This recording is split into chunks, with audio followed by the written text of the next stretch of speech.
ನೋಡಿ, ಇಲ್ಲಿ ಜಾಗತಿಕ ಮಟ್ಟದಲ್ಲಿ ಅರಬ್ ದೇಶಗಳಲ್ಲಿ ನಡೆದಂಥ ಯುದ್ಧದ ಪರಿಣಾಮ, ಆ ಭಾಗದಲ್ಲಿ ಉತ್ಪಾದನೆ ಆದಂಥ ಕಚ್ಚಾ ತೈಲ, ಅಡುಗೆ ಅನಿಲ ಇವೆಲ್ಲೂ ಕೂಡ ತುಂಬ ಅವಲಂಬಿತ ಆಗಿರ್ತಕ್ಕಂಥ ಒಂದು ಉತ್ಪನ್ನಗಳು. ಇವತ್ತು ಕೃಷಿ ಕ್ಷೇತ್ರನೇ ಅಂತಲ್ಲ, ಎಲ್ಲ ಕ್ಷೇತ್ರಗಳು ಕೂಡ ಸೇವಾ ವಲಯ, ಕೃಷಿ ವಲಯ, ತಂತ್ರಜ್ಞಾನ ಮತ್ತು ಏನು ಆರೋಗ್ಯ ಕ್ಷೇತ್ರ ಎಲ್ಲ ಕೂಡ ದೊಡ್ಡ ಮಟ್ಟದ ಒಂದು ಹೊಡೆತ. ಕಾರಣ ಈ ಕಚ್ಚಾ ತೈಲದಿಂದ ಉತ್ಪಾದನೆ ಆಗ್ತಕ್ಕಂಥ ಪ್ಲಾಸ್ಟಿಕ್ ಉತ್ಪನ್ನಗಳೇನಿದ್ದಾವೆ ಅದನ್ನು ನೇರವಾಗಿ ಕೃಷಿಯಲ್ಲಿ ನಾವು ತೊಡಸ್ಕೊಳ್ತೀವಿ ಮತ್ತು ಅದನ್ನು ಬಳಕೆ ಮಾಡ್ತಿದ್ವಿ. ಉದಾಹರಣೆ ಟೊಮೆಟೊದಲ್ಲಿ ಇವತ್ತು ನಾವು ಸಸಿ ಅಂದರೆ ಬೀಜ ಹಾಕಬೇಕಾದ್ರೆ ಪ್ಲಾಸ್ಟಿಕ್ ಟ್ರೇ ಇದೆ.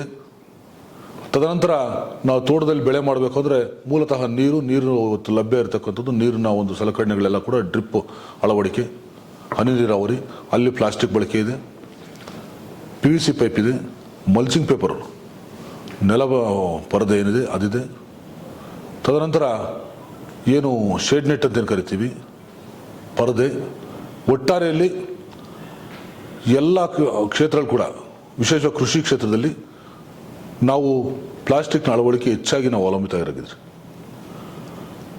ಅದನ್ನು ಕಟಾವಾದ ಮೇಲೆ ಸಾಗಾಣಿಕೆ ಮಾಡೋದು ಕೂಡ ಪ್ಲಾಸ್ಟಿಕ್ ರೇಟ್ನಲ್ಲೇ. ಇವೆಲ್ಲವೂ ತಯಾರಾಗೋದು ಕಚ್ಚಾ ತೈಲದಿಂದ. ಆ ಕಚ್ಚಾ ತೈಲ ಸರಬರಾಜಾಗೋದು ಕೊಲ್ಲಿ ರಾಷ್ಟ್ರಗಳು ಏನು ಯುದ್ಧ ಏನು ನಡೀತಾ ಇದ್ದಾವೆ ಆ ಭಾಗಗಳಿಂದ.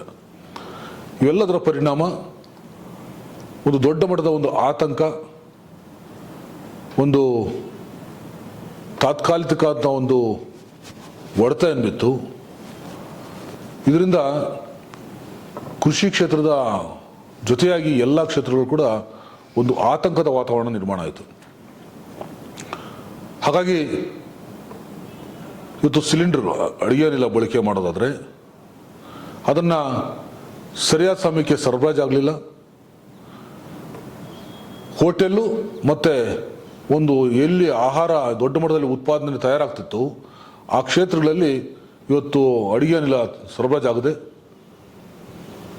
ಮತ್ತು ಅಡುಗೆಗಳು ಸಮಯಕ್ಕೆ ಸರಿಯಾಗಿ ತಯಾರಾಗದೆ, ಅದಕ್ಕೆ ಬೇಕಾಗಿರ್ತಕ್ಕಂಥ ಹಣ್ಣು ತರಕಾರಿಗಳು ಏನಿದ್ದಾವೆ ಅದು ಕೂಡ ಕೊಳ್ಳುವಂಥದ್ದು ಮತ್ತು ಅದನ್ನು ಖರೀದಿ ಮಾಡೋದು, ಅದು ವ್ಯಾಪಾರ ವಹಿವಾಟು ಕೂಡ ಕುಸಿತು.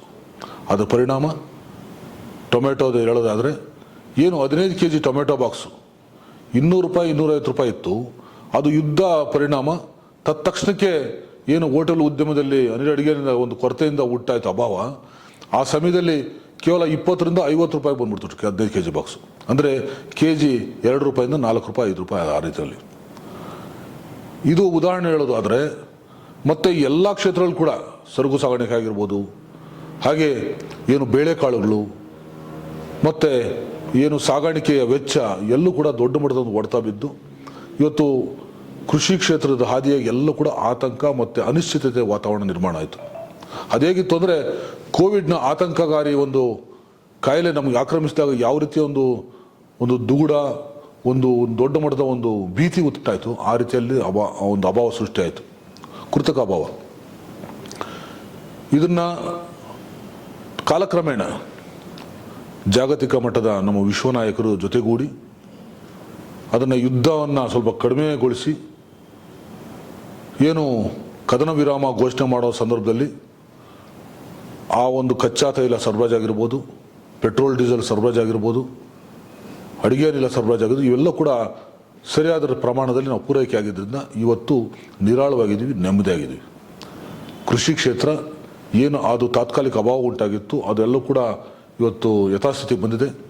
ಬೆಲೆ ಕೂಡ ಯುದ್ಧದ ಮುಂಚೆ ಏನಿತ್ತು ಕಚ್ಚಾ ತೈಲ ಉತ್ಪನ್ನಗಳು ಅಂದರೆ ನಮಗೆ ಕೃಷಿಗೆ ಅವಲಂಬಿತ, ಕೃಷಿಗೆ ಬೇಕಾಗಿರ್ತಕ್ಕಂಥ ಸಲಕರಣೆಗಳು, ಪ್ಲಾಸ್ಟಿಕ್ ಸಲಕರಣೆಗಳು ಕೂಡ ಇವತ್ತು ಬೆಲೆ ಕೂಡ ಒಂದು ಯಥಾಸ್ಥಿತಿಗೆ ಬಂದಿರೋದ್ರಿಂದ ಇವತ್ತು ಟೊಮೆಟೊ ರೇಟು 15 kg ಬಾಕ್ಸು ₹200 ಇಂದ ₹450 500 ತನಕ ತಲುಪಿದೆ. ಇದು ಸಮಾಧಾನವಾದದ್ದು ಮತ್ತು ಸಂತೋಷದಾಗಿರತಕ್ಕಂಥ ಒಂದು ವಿಚಾರ. ಇದರ ಸಾರಾಂಶ ಇಷ್ಟೇ, ಎಲ್ಲೇ ಯಾವುದೇ ದೇಶದಲ್ಲಿ, ವಿಶ್ವದಲ್ಲಿ ಯಾವುದೇ ದೇಶದಲ್ಲಿ ಯುದ್ಧ ಆದರೂ ಕೂಡ ಅದರ ನೇರ ಪರಿಣಾಮ ಪ್ರತಿ ದೇಶಕ್ಕೂ, ಯಾವ ದೇಶಕ್ಕೆ ಅದಕ್ಕೆ ಸಂಬಂಧಪಟ್ಟಂಥ ದೇಶಕ್ಕೂ ಅಲ್ಲಿರ್ತಕ್ಕಂಥ ರಾಜ್ಯ, ಗ್ರಾಮ ಮತ್ತು ಸಾಮಾನ್ಯ ರೈತ, ಸಾಮಾನ್ಯ ವ್ಯಕ್ತಿ ಕೂಡ ಅದರ ಬಿಸಿ, ಅದರ ಒಂದು ಪರಿಣಾಮ, ದುಷ್ಪರಿಣಾಮ ಬೀಳ್ತಕ್ಕಂಥದ್ದು ನಾವೆಲ್ಲರೂ ಈ ಒಂದು ಯುದ್ಧದಿಂದ ನಾವು ಗಮನಿಸಿದ್ದೇವೆ.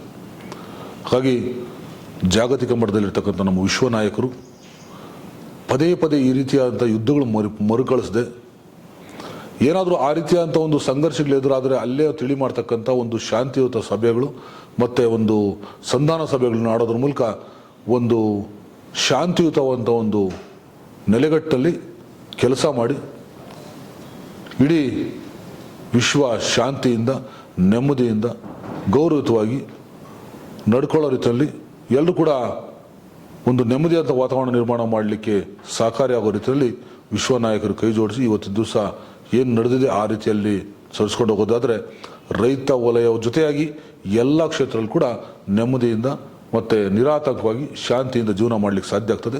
ಇವತ್ತು ಕೃಷಿ ವಲಯ, ಭಾರತದಲ್ಲಿ ಕೃಷಿ ವಲಯ, ವಿಶೇಷವಾಗಿ ಕರ್ನಾಟಕ ಮತ್ತು ಕೋಲಾರದಲ್ಲಿ ಹೇಳೋದಾದರೆ ಇವತ್ತು ರೈತರು ನೆಮ್ಮದಿ ನಿರಾಳವಾಗಿದ್ದಾರೆ. ಹಾಗಾಗಿ ಯಾವುದೇ ಆತಂಕ ಪಡುವಂಥದ್ದು ಬೇಡ.